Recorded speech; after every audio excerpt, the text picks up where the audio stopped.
What's up guys, I'm the LokNezMunstr, and I got a request not too long ago to start up with the special missions guides, and so that's what I'm doing today. We're doing the first special mission called Full House, and this mission is easy. In fact, a lot of these special missions are very easy. I think the only notably difficult one is probably No Escape, or the, whichever one is where you have towers that disappear after 10 rounds that they've been on. That one's a little more difficult. But we're going to start out this map with one Buccaneer as far to the right as we can get it in that little pool of water, and the range on the Buccaneers is fantastic. It's going to be able to shoot those balloons as soon as they come in, and because of our Dart Monkey specialty building, we get one free Dart Monkey to put kind of over to the left side, and that is just so we can get more layers popped off those balloons. The fact that those darts explode really help against groups, and these two towers themselves will be able to handle for a while. So we're going to shift our focus over to setting up banana farms, and I decided not to use the farmer on this map because it would take up one of my 5 tower slots, since we can only use 5 towers in this entire game here, and we got to complete it on medium. So I have to sit there and tap my screen over and over, and it's really annoying, but it's the small price we have to pay. At least we're not on impossible mode where everything is 20% more expensive than medium. So our main focus right now, we're going to get 3 banana farms and upgrade them each to the more banana upgrades. And once that is finished, we'll save up a little bit of money and we'll get our Buccaneer and turn him into a 2-2 Buccaneer. So we can detect camo, he has a much larger range, he attacks a little quicker, and he has those grape shots, and that's perfect for taking out balloons on this map, especially since they layer themselves over a lot. Since the Buccaneer is in the very center of the map, it can shoot out to that closest pathway, the smallest little circle there, and those shots will fire through balloons and hit balloons that are on the earlier in the track. So that makes the Buccaneer very, very useful in this map. So we're just cruising along here. Once we get the 2-2 Buccaneer, we're gonna upgrade our banana farms up to the banana plantation. No, that's not what it comes after. More bananas. It's maybe it is plantation. Yes, it is plantation, because then it's Banana Republic. Okay, got my upgrades confused here. So that's our focus now. We're going to get all those up to Banana Republic, and you probably don't even need to do that, actually. I end up with a lot of extra money here towards the end, and we're going to need a little bit of that extra money because we're going to be shuffling one tower out for another closer to the end of the map, but that's not... I mean, we probably didn't need to get to Banana Republic, but I just wanted to ensure that I had enough money to do everything I wanted to. And here's another tip in case you don't have the Dart Monkey specialty building.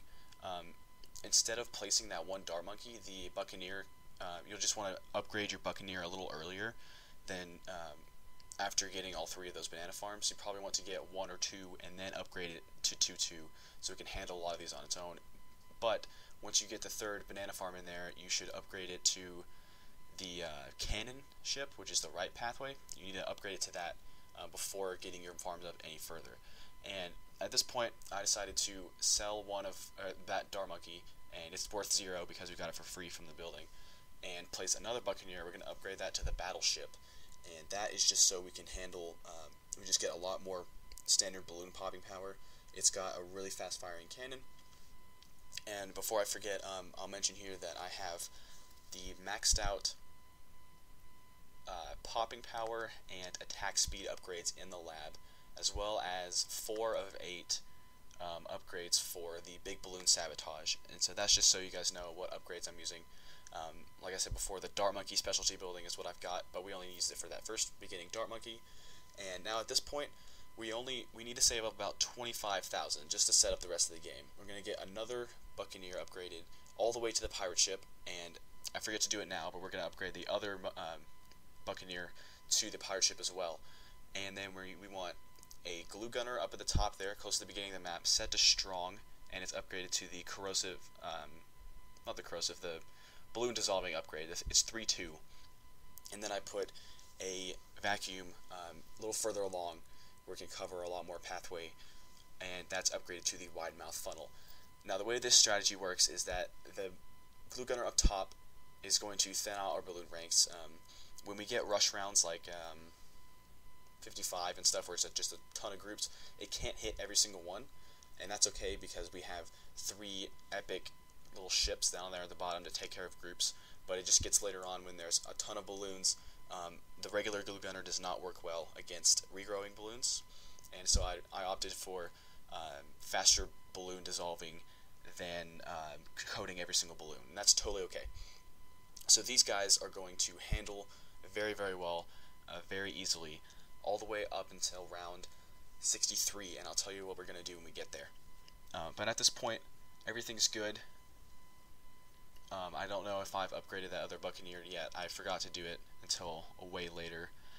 But the reason we're using the pirate ship ones, I don't know if that's a real upgrade, what it's called, but it's 2-4 Buccaneer, and the reason we're using that is because we don't have enough slots nor popping power to be able to pop a BFB normally. So we're going to use that special ability that the Buccaneer has at 2-4 to take down a BFB, and it can take it in one hit, no problem whatsoever. And the vacuum there is just to take out regular Moabs, but there's only, if we let the BFB go, if we let it go through, that the one vacuum could take it and then hit all 4 Moabs, but then we're left with a ton of ceramics that I'm not sure if the glue gunner could actually hit.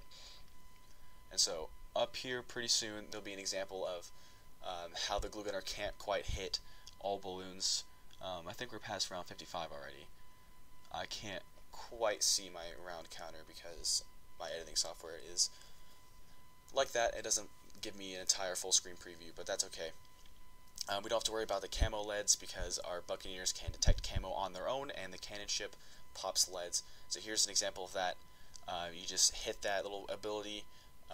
Mine's at the bottom left because I'm playing iPad. If you're playing on your phone, you would have to switch from towers to the agent/abilities screen.